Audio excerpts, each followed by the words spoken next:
అందరికీ నమస్కారం. Welcome to Telugu capital TV. నేను మీ రమ్య. ఈ మా షో మనసున మనసై షో యొక్క ముఖ్య ఉద్దేశం వచ్చేసి ఈ కాలంలో పెళ్ళైన ఒక నెలకే డ్యూస్ అప్లై చేస్తున్నారు. కానీ ఇప్పటికీ కూడా ఒక 50, 60, 70 ఏళ్ళు కూడా కలిసి ఉండి వాళ్ళు కలిసి ఉన్నదే కాకుండా సమాజానికి కూడా ఎంతో హెల్ప్ చేస్తున్నారు. సో ఇలాంటి జంటల్ని మీ ముందుకు తీసుకొని రావడమే మా షో యొక్క ముఖ్య ఉద్దేశం. Okay, let's welcome Jonnalagedda Subrahmanyam, Nirmala. నమస్కారం అండి. సో ముందుగా మీకు పెళ్ళై ఎన్ని సంవత్సరాలు అవుతుంది అండ్ ఇది ఎలా స్టార్ట్ అయింది? 48 సంవత్సరాలు అయింది. 1977లో అయింది మ్యారేజ్. సాగుతోంది ఇంకా జీవితం. అంటే మీ పెళ్ళి అనేది చాలా పాతకాలంలో జరిగింది కాబట్టి పెద్దల సమక్షంలో జరిగి ఉన్నప్పటికీ లవ్ మ్యారేజా లేకపోతే అరేంజ్ మ్యారేజా? అరేంజ్డ్ మ్యారేజా? చిన్నప్పటి మా కుటుంబాలు కలిసిన తెలిసిన కుటుంబాలైనా మాకు పరిచయం తక్కువ. అయితే ఈ నిశ్చితార్థానికి పెళ్ళికి మధ్య కొంచెం గ్యాప్ ఉంటుంది కదా? అయితే యాక్చువల్లీ జరిగింది ఏంటంటే మా మామగారు ఉద్యోగరీత్యా వచ్చేసారు. ఆంధ్ర నుంచి తెలంగాణకు వచ్చేసారు, కామారెడ్డికి. మా నాన్నగారు కూడా ఇంటర్మీడియట్ కాగానే యాక్చువల్లీ ఆయనకి మెడిసిన్ చదవాలని కోరుకుండేది. కానీ అప్పటి కుటుంబ పరిస్థితుల దృష్ట్యా తను కూడా జాబ్కి వచ్చేసారు. అది కూడా ఏమిటంటే అంత అంటే విధి. మా మామగారి దగ్గరే మా నాన్నగారు ఫస్ట్ అపాయింట్మెంట్ అనమాట, టీచర్గా జాయిన్ అయ్యారు. అనుకోకుండా మా అత్తగారి చేతి వంటతోటే ఆయన ఉద్యోగ జీవితం కూడా ప్రారంభమైంది. ఇది ఇలా చాలా సంవత్సరాలు, ఆల్మోస్ట్ మేము పుట్టి పెరిగి పెద్దవాళ్ళం అయిపోయాం. అంటే మా కుటుంబానికి వీరి కుటుంబానికి ఉంది మధ్య ఫ్రెండ్షిప్ మాత్రమే ఉంది. ఆయన అధికారి, ఈయన సబార్డినేట్, అట్లా ఉండేవారు. తర్వాత అనుకోకుండా మా నాన్నగారికి ఒక సైన్స్ ఎక్స్పెరిమెంట్ చేస్తుంటే కళ్ళలో యాసిడ్ పడింది. ఆ ప్రమాదంలో ఏంటంటే ఇమీడియట్గా హాస్పిటల్లో జాయిన్ అవ్వడం జరగడంతో మా అమ్మ, నేను జస్ట్ నాకు 5 ఏళ్ళు అప్పుడు, మా అమ్మ నన్ను తీసుకుని మళ్ళీ మా అత్తగారింట్లోనే ఉండి వంట అది చేయించుకుని హాస్పిటల్కి వెళ్ళడం చేయటం జరిగింది. సో అప్పుడు ఎటువంటి ఆలోచన లేదు, మామూలుగా ఫ్రెండ్స్ లాగే ఉన్నారు. మేము పెరిగి పెద్దవాళ్ళయ్యాం. ఆయన ఎవరో నాకు తెలియదు, నేనెవరో ఆయనకు తెలీదు. కానీ మా మామగారు నాకు తెలుసు, మా నాన్నగారు వీళ్ళ ఫ్యామిలీకి కూడా తెలుసు. అనుకోకుండా మా నాన్నగారికి మా మామగారికి కామన్ ఫ్రెండ్ ఒక ఆయన ఉన్నారు, సుబ్బారావు గారు. ఆయన సజెస్ట్ చేశారు, మరి కొండరావు గారు అబ్బాయి ఉన్నాడు కదా, మరి మీ అమ్మాయిని ఇవ్వచ్చు కదా అని ఒక ప్రపోజల్ పెట్టారట. అనుకోకుండా మా నాన్నగారు వెళ్ళి మా మామగారితో మాట్లాడడం జరిగింది, ఫ్యామిలీ తోటి డిస్కస్ చేసుకున్నారు. తాంబూలాలు ఇచ్చి వచ్చేసారు. మాకు పెళ్లి చూపులు కానీ వగైరాలు కానీ ఏం తెలియదు అప్పటికి.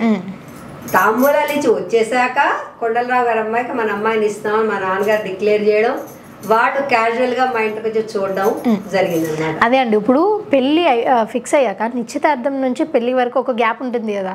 అంటే ఈ రోజుల్లో అంటూ ఫోన్స్, కమ్యూనికేషన్స్ వచ్చాయి. అప్పట్లో మీరు ఎలా బేర్ చేశారు? ఏమీ లేదు. అంటే పెళ్ళి అయ్యేదాకా కూడా మీరు చూసుకోవడం కూడా మాకెవరికి తెలియదు. మా నాన్నగారు ఒక్కరే వెళ్ళి మా మామగారికి మా అత్తగారికి పళ్ళు తమలపాకులు బజార్లో కొని పట్టుకెళ్ళి ఇచ్చేసి వచ్చేసారు, అంతే. అదే నిశ్చయ తాంబూలాలు. అంటే మీకు పెళ్ళి అయ్యే టైంకి వయసు ఎంత ఉండొచ్చు? నాకు 18 జస్ట్ నిండాయి, తనకి 27. గ్యాప్ కూడా బాగా ఉండేది మాకు. 9 సంవత్సరాల గ్యాప్ ఉంది మా ఇద్దరికి. అంటే ఇప్పటికి కూడా మీకు పెళ్లి చేసుకొని 48 సంవత్సరాలు అవుతుంది. చాలా ఒడిదొడుకులు ఉండి కూడా ఉంటాయి. బట్ లైఫ్లో వారిని పెళ్లి చేసుకున్నందుకు మీకు ఏదైనా best minus point and also plus point మీకు ఏది, అండ్ ఆల్సో మీకు కూడా? మైనస్ పాయింట్స్ అనేవి ఏమి ఉండవమ్మా, ఎందుకంటే జనరల్ గా ఆబ్వియస్లీ ఉంటాయి. ఒక మనిషిలో ఉన్నా కూడా వాటిని మైనస్ లా మేము ఎప్పుడు భావించలేదు. అసలు ఫస్ట్ థింగ్ ఏంటంటే చెప్పాను కదా, 18 ఏళ్ళు జస్ట్ మెచ్యూరిటీ ఏజ్. దట్టు ఆ కాలంలో ఇంత ఈ మీడియాలు ఇట్లాంటివన్నీ మా మీద ప్రభావం లేదు. పెద్దవాళ్ళు చెప్పడం ఇలా ఉండాలి అని అనడం, అత్తవారింటికి వెళ్ళడం. ఇక్కడ ఒక చిన్న ఇన్సిడెంట్ ఎట్లా చెప్పాలంటే, నేను ఇంటికి పెద్దదాన్ని, మా తమ్ముడు డఫ్ అండ్ డమ్ అనమాట, చెల్లెలు, నాకు 10 ఏళ్ళ గ్యాప్. సో నేను ఒంటరిగా పెరిగాను మా ఇంట్లో. మా రిలేటివ్స్ అందరూ కూడా ఆంధ్రాలో ఉండడంతో వెళ్ళడం కష్టం, అప్పుడు వెళ్ళేవాళ్ళం కాదు.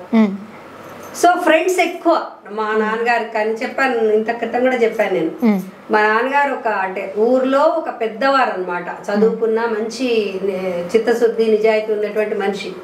ఊర్లో ఏ సమస్య వచ్చినా కూడా ఆయన దగ్గరికి వచ్చి ఆయన అప్లికేషన్ రాసి ఆయన ఫార్వర్డ్ చేయడం, వాళ్ళ కోసం ఆయన చేయటం ప్రభుత్వం తరఫున అలా చేసేవారు.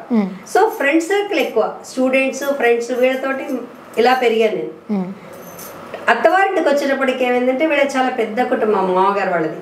మా మామగారు వాళ్ళు 5 అక్క చెల్లెళ్ళు, 5 అన్నదమ్ములు. సో వీళ్ళందరూ ఏంటంటే వాళ్ళ పిల్లల్ని మామయ్య గారు ఇంట్లో ఉంచుకొని చదివించేవారు.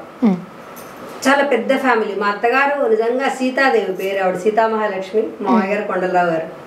సీతామహాలక్ష్మి ఆవిడ, పేరుకి తగ్గట్టుగా స్త్రీ ఆవిడ. ఆవిడతో ఎప్పుడు అలా కుటుంబం కలకళ్ళాడుతూ ఉండేది. కనీసం 15 మందికి తక్కువ ఎప్పుడు ఉండేవారు కాదు. నా పెళ్ళైన కొత్తల్లో కూడా ఇద్దరు పెద్దవాళ్ళు, అంటే మా మామయ్య గారి అక్క బావ. నేను అడిగిన క్వశ్చన్ వేరండి, అంటే ప్లస్ ఏంటి మైనస్ ఏంటి దగ్గరికి వస్తున్నా. ఇవన్నీ వచ్చేటప్పటికి ఏమైంది, నేను ఇక్కడ కుటుంబంలో కలవడం అనేది నాకు టైం పట్టింది, కొంచెం హార్డ్ అయిపోయిందా చాలా. ఎందుకంటే ఒక్కదానే ఇక్కడ ఫ్రెండ్స్, ఫ్రీడమ్. జనరల్ గా ఫ్రెండ్స్ లో ఫ్రీడమ్ గా ఉంటాం. చుట్టాల దగ్గరకు వచ్చినప్పటికి ఎట్లా ఉంటుంది, కొంచెం అందరూ పెద్దవాళ్ళు. సో ఫుడ్ దగ్గరకు వచ్చేటప్పుడు కూడా మా అమ్మ వాళ్ళు ఉప్పు కారాలు ఎక్కువ తినేవాళ్ళు. అక్కడ అత్తగారు వాళ్ళ ఇంట్లో తీపి, ప్రతి దాంట్లో కూడా తీపి ఉండేది. సో దాదాపు ఒక 6 నెలలు నాకు టైం పట్టింది. అన్నం తినబుద్ధి కాకపోవడము, ఏదో బాధపడ్డాము. అప్పుడు కమ్యూనికేషన్ ఏముందమ్మా, ఉత్తరాలు రాయడమే. సో 15 రోజులు అవ్వగానే మా నాన్నగారికి ఉత్తరం రాసిస్తుందని అనమాట. బా నాన్న ప్లీజ్ నన్ను తీసుకెళ్లరా అని చెప్పి. ఇంకా ఆయన ఏదో వంక పెట్టుకొని వచ్చి అమ్మాయిని చూడాలని చెప్పి తీసుకెళ్లేవారు. 2-3 రోజులు ఉండడం, మళ్ళీ రావడం. ఇది తప్ప పెద్దగా అంత బాధపడే దృశ్యాలు ఏం లేవు అత్తగారింట్లో. ఇక ప్లస్ పాయింట్ అంటారా, నా చదువు గ్రేట్ థింగ్. ఎందుకంటే మామయ్య, నేను ఇంటర్మీడియట్ కాగానే వచ్చేసాను.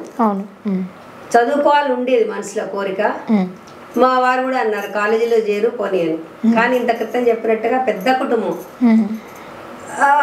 వీళ్ళందరూ వెళ్ళమన్నారు. మా అత్తగారు కూడా అమ్మ పర్లేదు వెళ్ళి చదువుకో పిల్లలతో పాటు అని అన్నారు. కానీ మా నాన్నగారు అక్కడ ఒప్పుకోలేదు.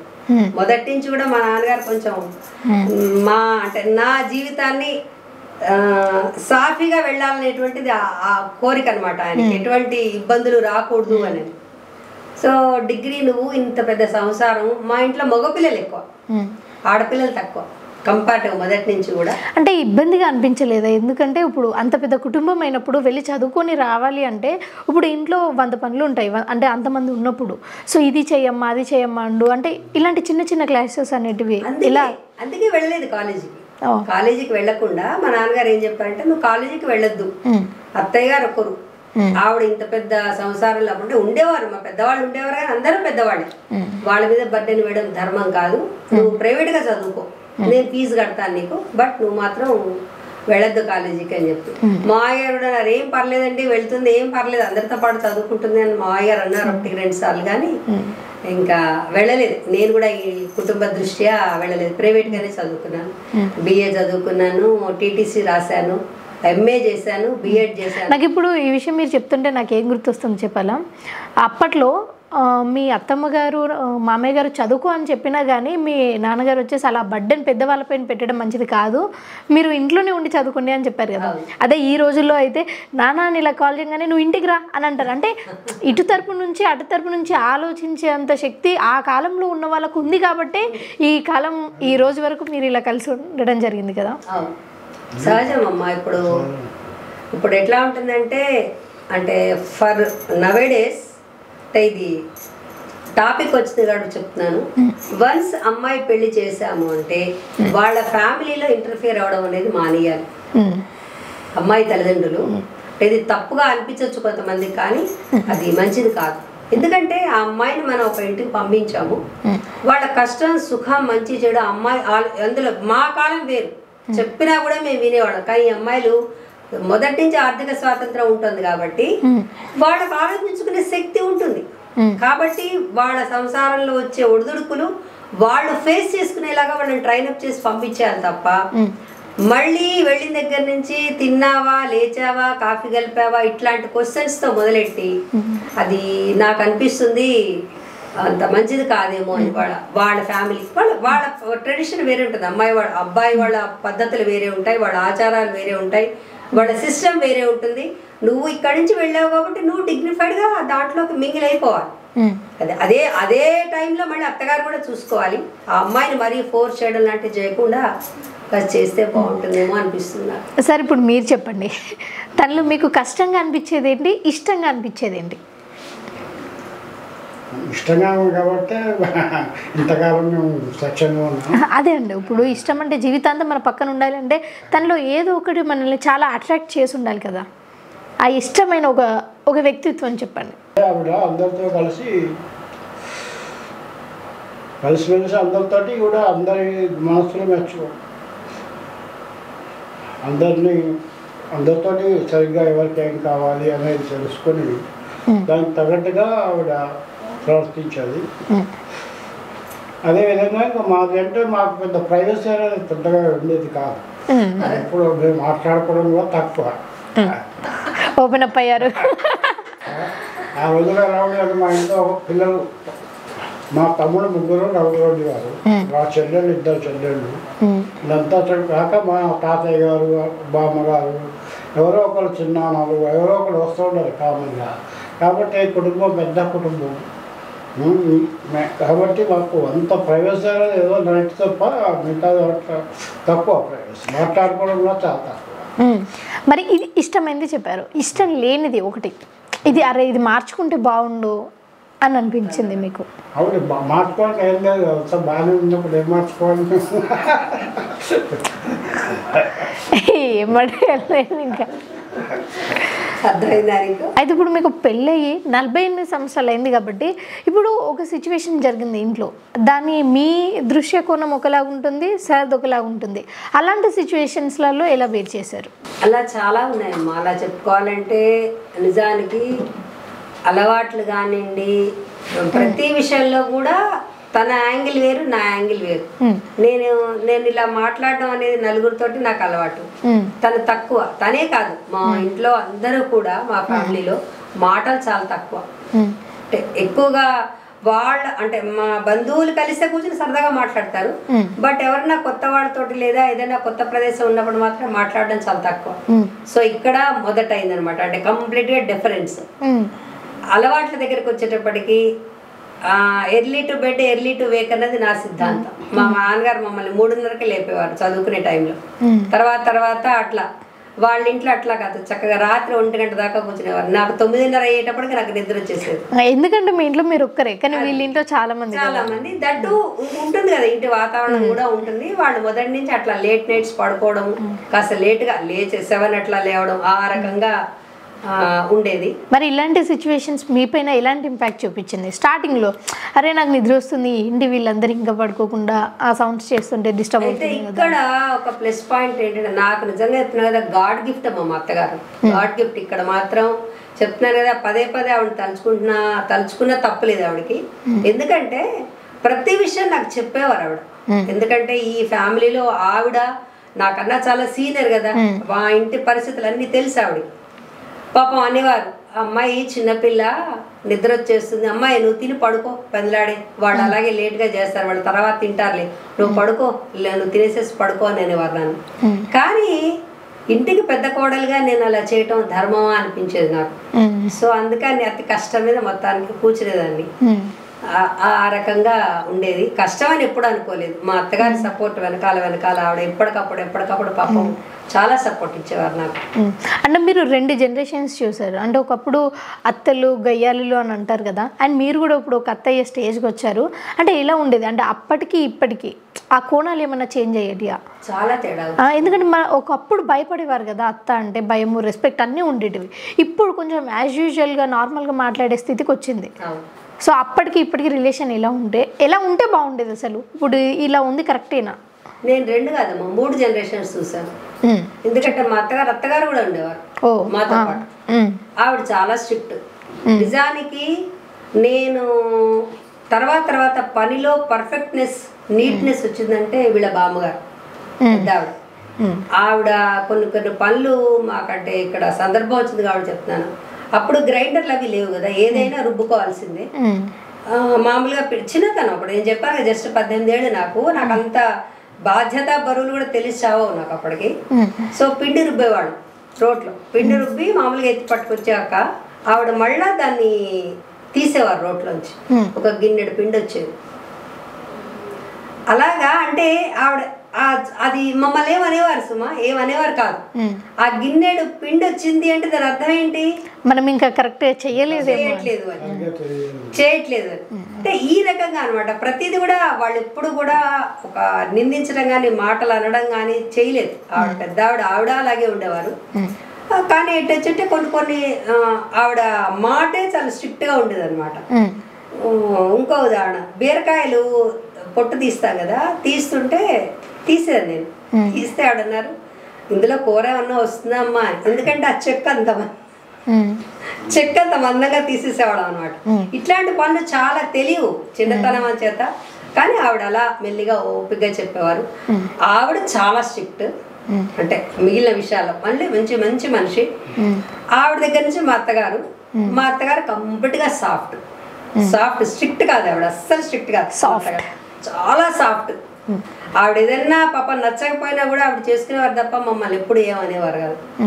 ఇక్కడ ఒక చిన్న ఉదాహరణ చెప్తాను మా అత్తగారి గురించి. నేను మ్యారేజ్ జస్ట్ వెళ్ళిన కొత్తలో పాలు పొంగిపోయాయి స్టవ్ నుంచి. పొంగిపోతే జనరల్గా ఎలా ఉంటుంది, కొంచెం ఏదో విసుక్కోవడం అలాంటివి చేస్తారు కదా. మా అత్తగారు ఒక మాట అన్నారు, పోన్లేమ్మా స్టవ్ గట్టు మనం సరిగా కడుక్కోలేదు, పాలు పొంగించుకుంది లక్ష్మీదేవి, నువ్వు సరిగా కడగలేదని పాలతో కడుక్కుంది అన్నారు. అంటే ఒక్కసారి ఆలోచించండి మీరు, ఎంత దాన్ని కూడా పాజిటివ్ వేలో చెప్పి నాకు నేను ఎటువంటి హర్ట్ కాకుండా అంటే సో ఆటోమేటిక్గా ఏమనిపిస్తుంది, అత్తగారుల మీద మంచి ఒకలాంటి భావం ఏర్పడిపోతుంది. ఆ రకంగా ఆ జనరేషన్ ని చూశాను. ఇప్పుడు ప్రజెంట్ జనరేషన్ లెక్క వచ్చేటప్పటికి నేను మొదటి నుంచి కూడా నేను మా అత్తగారు బామ్మగారు వాళ్ళతో చూసి జనరల్గా నేను కూడా కోడళ్ళతో స్ట్రిక్ట్గా ఉండాలి అని నేను ఎప్పుడు అనుకోలేదు, ఫ్రెండ్లీగా ఉండాలని అనుకున్నాను. చాలా ఫ్రెండ్లీగా ఉండాలి. అందులో నాకు ఆడపిల్లలు లేరు, ఇద్దరు మా అమ్మాయిలే, కాబట్టి వాళ్ళని అమ్మాయిలా చూసుకోవాలనే ఇంటెన్షనే ఉంది, అప్పుడు ఉంది, ఇప్పుడు అదే జరుగుతుంది. కానీ ఏంటంటే వాళ్ళ వృత్తిరీత్యా అనుకోండి, లేదా వాళ్ళ బిజీ షెడ్యూల్ అనుకోండి, సో నేను అనుకున్న అఫెక్షన్ అండ్ అది నేను వాళ్ళకి ఇవ్వలేకపోవచ్చు, వాళ్ళు నా దగ్గరికి రాలేకపోవచ్చు. బట్ కోడళ్ళు ఇద్దరు కూడా బాగుంటారు నాతో, అలా ప్రాబ్లం ఏం లేదు. ఇద్దరు కూడా చాలా సాఫ్ట్ నేచర్, చక్కగా కలిసిమెలిసే ఉంటారు. ఎప్పుడన్నా నేను వెళ్తూ ఉంటాను, వాళ్ళు వస్తుంటారు. 90% టైమ్స్ దొరకవు వాళ్ళకి, ఎందుకంటే అమ్మాయి యూఎస్లో ఉంది. వచ్చిన 15 రోజుల్లో పుట్టింటికి వెళ్ళాలి, తర్వాత వాళ్ళు అనుకున్నవన్నీ కూడా చూసుకోవాలి. సరే చిన్నమ్మాయి డాక్టర్, సరే డాక్టర్ అంటే ఆబ్వియస్గా మనం చెప్పక్కర్లేదు, చాలా బిజీ ఉంటారు కాబట్టి బాగుంది. సో ప్లస్ పాయింట్ ఏంటంటే ఒకప్పుడు ఫైనాన్షియల్ ఫ్రీడమ్ ఉండకపోయినా సరే అందరూ ఒకే ఇంట్లో ఉండేసరికి ఆ ప్రేమ అనుబంధాలు ఉంటాయి, అలాగే గొడవలు ఉన్నా సరే ఫాస్ట్గా క్విక్ అయిపోతాయి, ఎందుకంటే అందరూ ఒకే దగ్గర ఉంటారు, మాట్లాడుకోవాల్సిన సిచ్యువేషన్స్ వస్తూ ఉంటాయి కాబట్టి. బట్ ఇప్పుడు ఇక్కడ చిన్న గొడవ అయినా సరే ఎవరో ఎక్కడ ఉంటారు, అరే మళ్ళీ ఒకవేళ కాల్ చేయాలన్నా ఇప్పుడు నేను తగ్గి కాల్ చేయాలన్న సిచ్యువేషన్స్ వస్తున్నాయి కాబట్టి విడిపోతున్నారు ఎక్కువగా. సో ఒక మంచి ఈ జనరేషన్కి ఒక మంచి మెసేజ్ మీరు కపుల్స్గా ఇవ్వాలి అంటే ఏమి ఇవ్వాలనుకుంటున్నారు? ఏం లేదమ్మా, ప్రతి ఇంట్లో అంటే ఒక రకంగా చెప్పంటే ఒక ఇంట్లో ఉన్న వాళ్ళమే సరిగా కలిసిమెలిసి ఉండలే. అంటే ఎవరి స్వభావం వాళ్ళది. ఒక తల్లి కడుపున పుట్టిన పిల్లలైనా సరే రకరకాలుగా మాట్లాడుతూ ఉంటారు, రకరకాలుగా అలవాట్లు పెంచుకుంటూ ఉంటారు. అట్లాంటిది మనం ఈ ఇంటి నుంచి ఆ ఇంటికి వెళ్ళేటప్పటికి ఎంటైర్లీ చేంజ్ ఉండొచ్చు.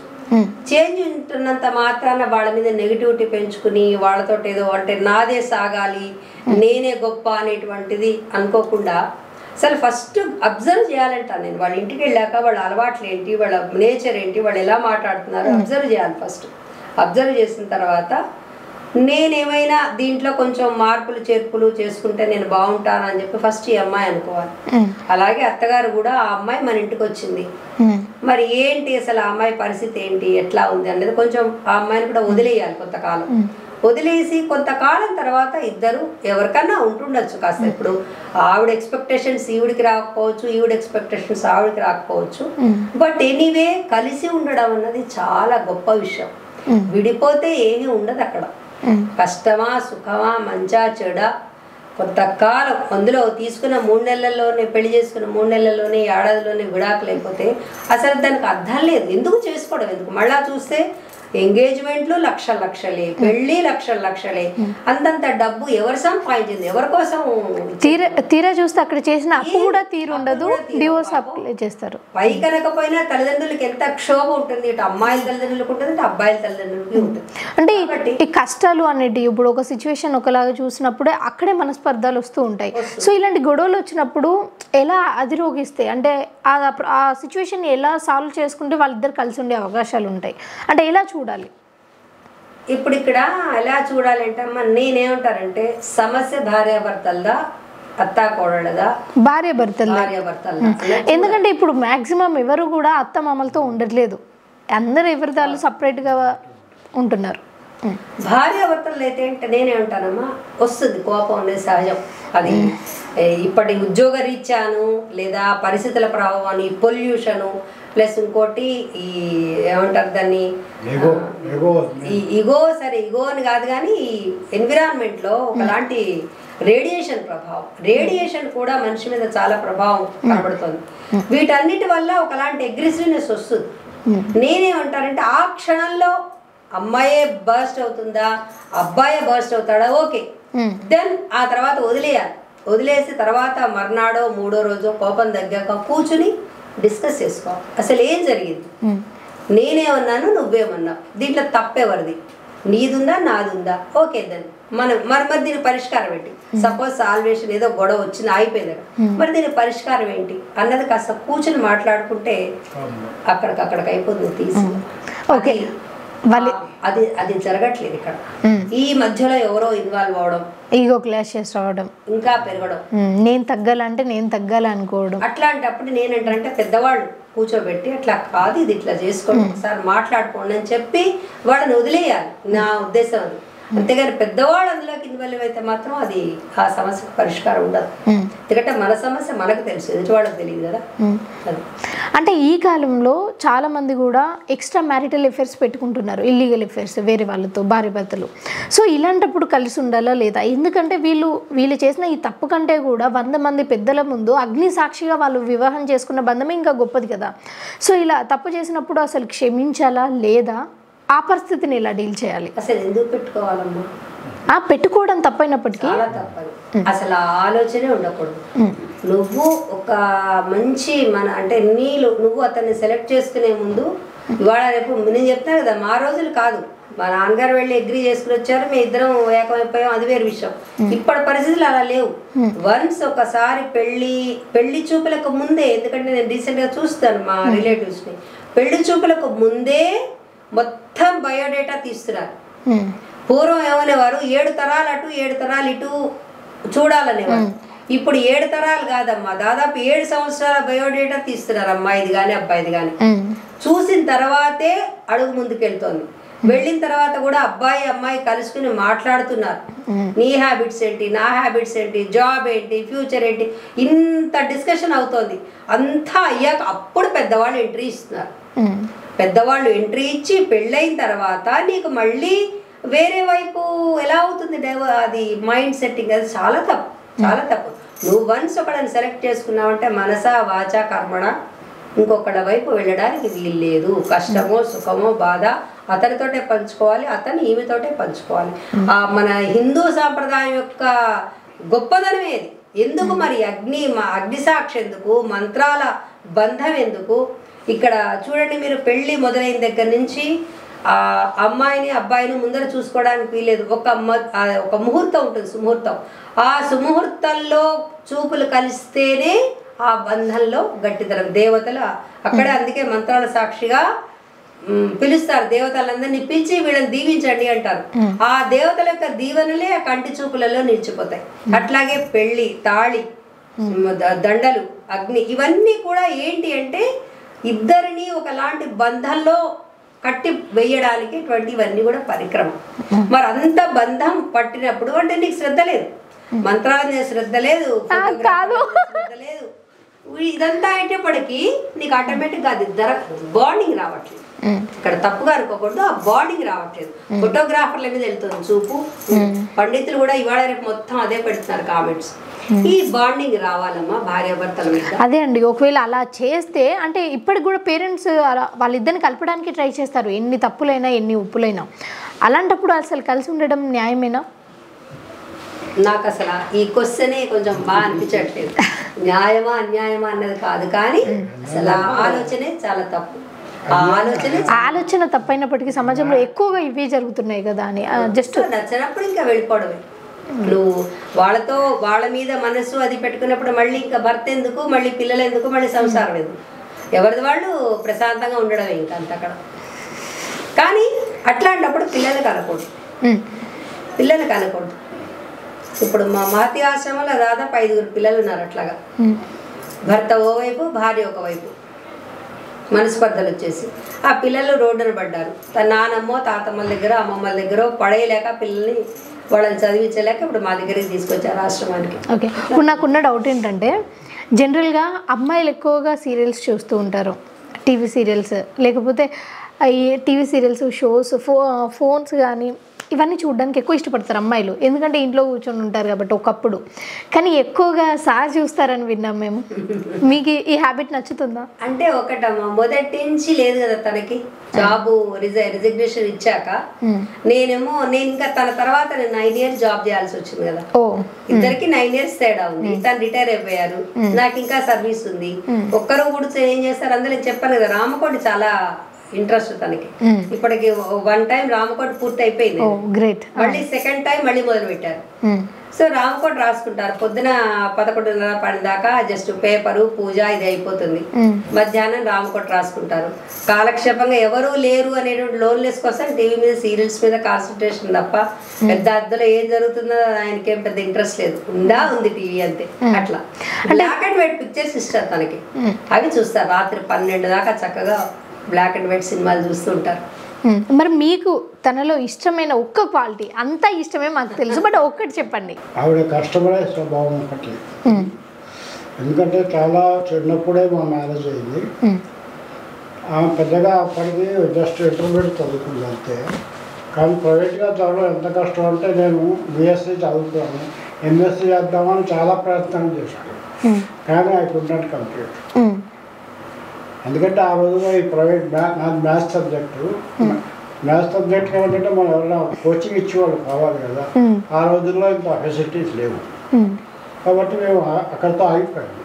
ఆడలా కాకుండా చాలా కష్టపడి ఇంటర్మీడియట్ స్టేజ్లో వచ్చింది. బిఏ బిఈడి ఎంఏ అన్నీ కంప్లీట్ చేసింది. నాకు మేడంలో నచ్చిన క్వాలిటీ కూడా అదే. ఎందుకంటే ఇప్పుడు పెళ్లి చేసుకుంటేనే ఇల్లు బరువు ఏదో చెప్పేసి 100 రీజన్లు చెప్పేసి, అంటే ఇంత ఫ్రీడమ్ ఉన్న ఈ రోజుల్లోనే చదువు మానేస్తున్నారు. మీరు ఒకప్పుడు ఫ్యామిలీ ఎంతైనా ఫ్యామిలీ రిస్ట్రిక్షన్స్ ఎంత కాదు, ఎంత మంచి ఉన్నారు అనుకున్నా కానీ ఎంతో కొంత అయితే ఉంటుంది. చుట్టుపక్కల వాళ్ళు ఏమనుకుంటారు అది. ఆ డేస్లలో కూడా మీరు ఇంత కంప్లీట్ చేసి ఇంత సర్వీస్ ఇచ్చేసి ఇదంతా పక్కకు పెడితే, ఇప్పుడు మీ ఇద్దరికి ఈ మాతి ఆశ్రమం ఏదైతే నడుపుతున్నారో అసలు ఈ థాట్ ఫస్ట్ ఎవరికి వచ్చింది? అంటే ఆవిడకి చెప్తాను నేను, మొదటి నుంచి కూడా ఆమె కొంచెం ఆ టైప్ ఆఫ్ బెండింగ్ ఉంది. అయితే వాళ్ళు ఏం చేశారు, వాళ్ళు టీచర్గా పనిచేసినప్పుడు కూడా ఒక ప్రతిరోజు సాయంత్రం లలిత చదువుకునేవారు, లలిత సహస్రనామం. దాంట్లో వాళ్ళకి ఒక గ్రూప్ ఒక 10-12 మంది కలిసి లలిత చదువుకునేవారు. చదువుకునేటప్పుడు ఏంటంటే వాళ్ళకి తర్వాత ఆలోచన వచ్చింది, మనం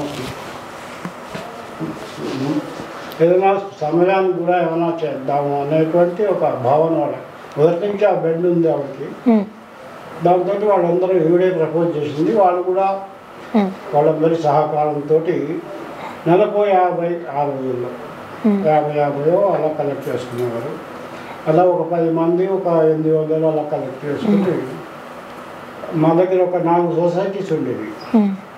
ఒకటి వృద్ధాశ్రమం కామారెడ్డిలో ఉండేది, తర్వాత పోచంపాడు దర్శనస్తులు, ఆ పోచంపాడులో ఒకటి అనాథ బాలికల ఆశ్రమం ఉండేది, తర్వాత కిసాన్ నగర్లో ఒకటి బాలుల ఆశ్రమం ఉండేది. అలాగే అది ఇంకోటి ఏంటంటే మానసిక వికలాంగులు రాజ్యలక్ష్మి వాళ్ళ మెంటల్ వీళ్ళది ఇక్కడ హైదరాబాద్ రెస్టారెంట్ క్లాపర్లో మెంటల్ రిటార్డెడ్ పిల్లలు ఉండేవారు.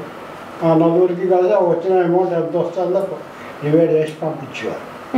అటువంటి ఐడియా మొదటి నుంచి ఆవిడకి ఉంది. తర్వాత ఏమైందంటే మేము రిటైర్ అయిపోయిన తర్వాత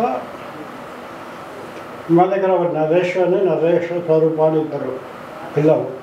వాళ్ళిద్దరూ ఆ నరేష్ అనేవాడు మొదటి నుంచి వీడికి అదే స్కూల్లో పనిచేశారు. వీళ్ళు అమ్మ అని వాడేవారు. మా కొడుకులు ఇద్దరు దూరంగా ఉండడంలో వాడే మా కొడుకులు ఉంటాడు. అంటే రిటైర్డ్ అయిపోయాక కూడా చాలామందికి ఆల్రెడీ అప్పటికి చాలా సర్వీసెస్ చేసి ఇంట్లో మేనేజ్ చేసి ఇంట్లో వాళ్ళందరినీ చూసుకొని వాళ్ళకి ఏం కావాలో తెలుసుకొని మళ్ళీ ఆఫీస్ వర్క్ ఇదంతా అయిపోయి కొన్ని సంవత్సరాలు అయ్యాక మనలో కూడా శక్తి హీనించిపోతుంది కదా. ఇదంతా అయ్యాక కూడా మీరు మళ్ళీ ఏదో చేయాలి సమాజానికి అన్న థాట్ మీకు రావడం ఫస్ట్ గ్రేట్. అండ్ దెన్ అసలు మీరు ఎలా స్టార్ట్ చేశారు? అంటే మీరు ఇది చెయ్యాలి అనుకున్నప్పుడు ఫ్యామిలీ నుంచి ఉంటుంది కదా, అబ్బాయి ఏం చేస్తావులే అమ్మ ఇప్పటికి మీరైతే రెస్ట్ తీసుకొని మేము చూసుకుంటాం మిమ్మల్ని అనే కొడుకులు కానీ లేకపోతే సార్ కానీ ఇప్పుడు మనకి ఇవన్నీ ఎందుకు చేసినాయి చాలావా, ఇలాంటి మాటలు ఎప్పుడైనా వచ్చాయా? ఒకవేళ ఫస్ట్ మా కొడుకు దగ్గర నుంచి కానీ మా దగ్గర నుంచి రాలేదు కాబట్టి నేను చేయగలుగుతున్నాను. పిల్లలు ఎప్పుడు అంటే అనేవారు, చెప్పలేదు ఇద్దరు డాక్టర్లు వాళ్ళు, వాళ్ళ టెన్షన్ వాళ్ళకు ఉంటుంది, పెద్దవాళ్ళు అవుతున్నారు ప్రశాంతంగా ఉండొచ్చు కదా అని. ఒకటి రెండు సార్లు ఇంకా ఒకటి ఏంటంటే వాళ్ళకి తెలుసు నేను వినను, నేను కాస్త మొండిదాన్ని కంపార్ట్మెంట్ మొండితనం ఉంది కాబట్టి నేను ఇక్కడ దాకా లాక్కురగలిగాను అన్ని కూడా అటు సంసారం. ఇంకోటి ఇక్కడ మీకు చెప్పాలి, నాకు ఒక తీరని కోరిక ఉండిపోయింది, డాక్టరేట్ చేయాలని ఉండేది నాకు, డాక్టర్ నిర్మల అనిపించుకోవాలని ఉండేది, అంటే పిహెచ్డి చేసి. బట్ నా కొడుకు కంప్లీట్ చేశాడు, మెడిసిన్ అయింది, వాడు మంచి డాక్టర్గా పేరు పొందాడు. ఇప్పుడు డాక్టర్ మదర్ అనిపించుకుంటున్నాను, దానికి మాత్రం నేను చాలా గ్రేట్. సో దాంతో ఏంటంటే మొదటి నుంచి కూడా నాకు ఒక పట్టుదల, ఏదన్నా మొదలు పెడితే దాన్ని ఒక సిస్టమేటిక్గా, అది కూడా ఏదో చేయటం కాకుండా సిస్టమేటిక్గా చేయాలని ఉండేది. మా అబ్బాయిలు అందుకే నా జోలికి వచ్చేవారు కాదు, ఇప్పుడు ఎట్లాగో వినదు అని చెప్పి. సో తను మొదటి నుంచే అంతే, సరే తను ఇప్పుడు ఇబ్బంది పెట్టలేదు. ఓకే ఓకే నువ్వు చేసుకో, నువ్వు చేసుకో, తనని రమ్మనద్దు ఇది ఎక్కడికి కూడా, నువ్వు చేసుకో నన్ను ఇబ్బంది పెట్టద్దు అనేవారు. ఇక ఇట్లాంటి కంపల్సరీ అకేషనల్ కి మాత్రం వచ్చేవారు. సరదా ఉంది, సరదా లేదన్ను కానీ కొంచెం ఎలాగైనా తను. అవును, మీరు చెప్పినట్టు ఇంతకుముందు పెద్ద కుటుంబంలోనే పుట్టారుగా, ఎందుకు ఎక్కువగా మాట్లాడాలంటే నేచర్, మా ఇంట్లో జీన్స్ అది, నెమ్మదిగా ఉండడం, ఎక్కువ మాట్లాడకపోవడం అనేది బై జీన్స్ అది. తను అలా మొదటి నుంచి అంతే. మా అత్తగారు ఎక్కువ మాట్లాడేవారు కాదు, ఈవెన్ మా ఆడపడుచులు కూడా అంతే, ఇప్పుడు చాలా తక్కువ, అంటే కంపార్ట్గా చెప్పాను కదా, చుట్టాలతో బాగా మాట్లాడతారు, ఎక్కడికన్నా కొత్త వాళ్ళతో అనేటప్పుడే కాస్త తక్కువ. మొదటి నుంచి అట్లా స్టార్ట్ చేసాము సర్వీస్ అనేది. అట్లా 10 సంవత్సరాలు చేసాం, 97 to 2014 వరకు అట్లా చేసాము సర్వీసు. ఇక 14లో అప్పుడు అనిపించింది మాకు ఇలా కాదు, ఒక కంప్లీట్గా చెప్పాను కదా, ఇద్దరు అబ్బాయిలు వాళ్ళు స్కూల్ తీసుకున్నారు, స్కూల్లో ఇంకా కంప్లీట్గా మేము ఈ అరక్షిత పిల్లలు, అంటే అనాథలు కాదు వాళ్ళు, ఎందుకంటే తాతలో నానమ్మలో మేనమ్మలో ఎవరో ఒకళ్ళు ఉంటారు, వాళ్ళ ద్వారా అనమాట ఆ పిల్లలు తీసుకొచ్చి చదివించడం అనేది జరుగుతుంది. అంటే కొడుకులు అంటే ఓకే, మీ కోడలు ఎలా ఒప్పుకున్నారు? అంటే కోడలికి మీకు అసలు బాండింగ్ ఎలా ఉంటుంది? కోడలతో బాగుంటుందమ్మా. నా కోడలు రీసెంట్గా 10,000 పంపించింది యూఎస్ నుంచి, వాళ్ళ పిల్లలకి ఏదైనా ఇవ్వమని చెప్పారు కదా. ఈ స్వశక్తి ఫుడ్ కూడా తయారు చేయిస్తాం మేము, మా దాంట్లో ఒక వింగ్ ఉంది, 3 వింగ్స్ ఉన్నాయి. ఒకటి అరక్షిత పిల్లల నిర్వహణ, రెండోది గోశాల, మూడవది మహతి స్వశక్తి అని చెప్పి ఉమెన్ ఎంపవర్మెంట్ అనమాట. దాని ద్వారా పిండి వంటలు, ఈ స్టిచ్చింగ్ ఇవన్నీ కూడా చేయిస్తూ ఉంటాం. ఈ పిండి వంటలు తయారు చేయించి నేను యుఎస్కి అది పంపిస్తూ ఉంటాను పిల్లలకి. సో వాళ్ళు ఏంటంటే ఇంప్రెస్ అవుతారు, పిల్లలు కదా వీళ్ళు ఇంత కష్టపడుతున్నారని చెప్పి నాకు వాళ్ళ ఫ్రెండ్స్ వాళ్ళ ద్వారా కనెక్ట్ చేసి పంపిస్తారు. ఇక్కడ ఈ కోడలు కూడా తన శక్తిలో బాగానే చెప్తుంది, పంపిస్తుంది అమౌంట్. మంచి సపోర్ట్, ఎట్లాంటి అబ్జెక్షన్స్ లేవు. మీ ఇన్ని సంవత్సరాల అనుభవానికి, అంటే మీరిద్దరు కలిసి ఉన్న జీవితానికి మేము మీకు ఒక చిన్న టెస్ట్ పెడతాము, మీరు దాంట్లో పాస్ అవ్వాలి. సార్కి ఇష్టమైన కలర్ పెద్దగా తను ఎప్పుడేమి ప్రిఫర్ చేయరు, ఈ పలానా కలర్ అని తను ఎప్పుడు అనుకోలేదు. మీరు ఏదంటే తను అదే ఓకే అని చెప్పకూడదు, చెప్పాలి వాళ్ళ ఇష్టం. నేనేం చెప్పట్లేదు ఇక్కడ, ఓకే నాకు ఈ కలర్ ఇష్టం అని తను ఎప్పుడు చెప్పలేదు. అది స్వీట్లో ఏ స్వీట్ అంటే ఇష్టం? స్వీట్స్ అన్నీ తింటారు, స్వీట్స్ అన్నీ, ఏ స్వీట్ అయినా ఇష్టమే తనకి. ఓకే, స్వీట్ ప్రియులు. ఒక మంచి వొకేషన్కి వెళ్ళి ఉంటే అది అంటే చాలా టైమ్స్ వెళ్ళి ఉంటారు కదా, దానిలో ఏది తనకి బెస్ట్గా ఇష్టం అని మీతో జనరల్గా షేర్ చేసుకుంటారు కదా, అరే మనం అక్కడికి వెళ్ళినప్పుడు చాలా ఎంజాయ్ చేసామని. సో దాంట్లో కామారెడ్డి ఇష్టం తనకి. పుట్టి పెరిగిన ఊరు కామారెడ్డి, ఫ్రెండ్స్ వాళ్ళందరూ ఉన్నారు అక్కడ. నేను ఒకేషన్ అడిగాను, వకేషన్ అకేషన్ అడుగుతున్నావా? అకేషన్ కదా, వకేషన్ బయటకి చాలా తక్కువ అమ్మ వెళ్ళడం. మొదట్లో మాకు అంత పెద్ద. Sir date of birth marriage 13th February. And మేడంది ఆలోచిస్తున్నారు. 7th September. ఓకే, మేడంకి ఏం ఫుడ్ అంటే ఇష్టం? ఏ ఫుడ్ ఆవిడకి మన ఇది స్వీట్ అంటారు కదా, ఏదైనా సరే ఫుడ్లో ఏ ఫుడ్ అంటే ఇష్టం, ఎక్కువగా ఇష్టపడి ఏం తింటారు? ఆవిడకి సాఫ్ట్ ఫుడ్ ఇష్టం అండి. సాఫ్ట్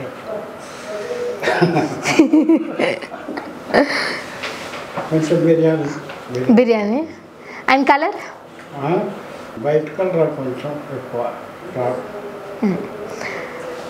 ఓకే, మీరు మహతి ఆశ్రమానికి సర్వీస్ చేసి ఇన్ని సంవత్సరాలు అవుతుంది కదా, ఇన్ని సంవత్సరాలలో మీకు ఒక్కసారి కూడా అనిపించలేదా ఆల్రెడీ అంటే ఈ సమాజంలో అనుకుంటారు ఈ రోజులలో, ఇంట్లో ఒక కొడుకుని చూసుకుంటే నేను నా కొడుకుని చూసుకుంటున్నా మీకు ఏం తెలుస్తుంది, చాలా నాకు వర్క్స్ ఉంటాయని, కానీ అంటే ఒక్క కుటుంబాన్ని చూసుకొని వాళ్ళని మాట్లాడినప్పుడు మీకు ఎప్పుడు అనిపించలేదా, అరే ఇన్ని టెన్షన్స్ మనకు అవసరమా, చాలా చేస్తున్నాము, చాలా టెన్షన్ అవుతుంది, ప్రెషర్ అవుతుంది కొన్ని సిచ్యువేషన్స్లలో, అప్పుడప్పుడు ఫుడ్ పెట్టడానికి అయ్యో నెక్స్ట్ డే ఎట్లా, ఇలాంటి సిచ్యువేషన్స్ వచ్చినప్పుడు సరే ఇవన్నీ పక్కకు పెడదామా అని. ఎందుకంటే ఇప్పుడు చాలామంది ఆశ్రమాలు నడుపుతారు, బట్ ఏదైనా ఒక ఆర్గనైజేషన్ ఉంటారు, ఒక 10-20 మంది కలిపి నడపడం కానీ, లేకపోతే ఆ ఆశ్రమానికి ఎవరైనా పెద్దవాళ్ళు ఎక్కువ మొత్తంలో మనీ డొనేట్ చేయడం కానీ ఇది అలా కాకుండా మీరు ఇద్దరు మాత్రమే చేస్తున్నారు కాబట్టి మీకు ఎప్పుడు ఇలాంటి కష్టాలు వచ్చినప్పుడు సరే వదిలేద్దాం పక్కకు పెడదాం అన్న థాట్ వచ్చిందా రాలేదా?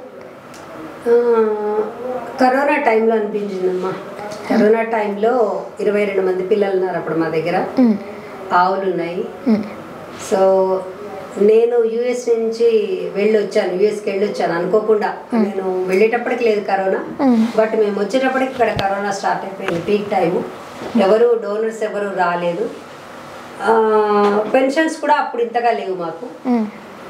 వదిలేద్దామని అనుకోలేదు, కానీ పిల్లల్ని నేను అంటే టేకప్ చేసి బాధ పెడుతున్నానా అనేటువంటి బాధ వచ్చింది.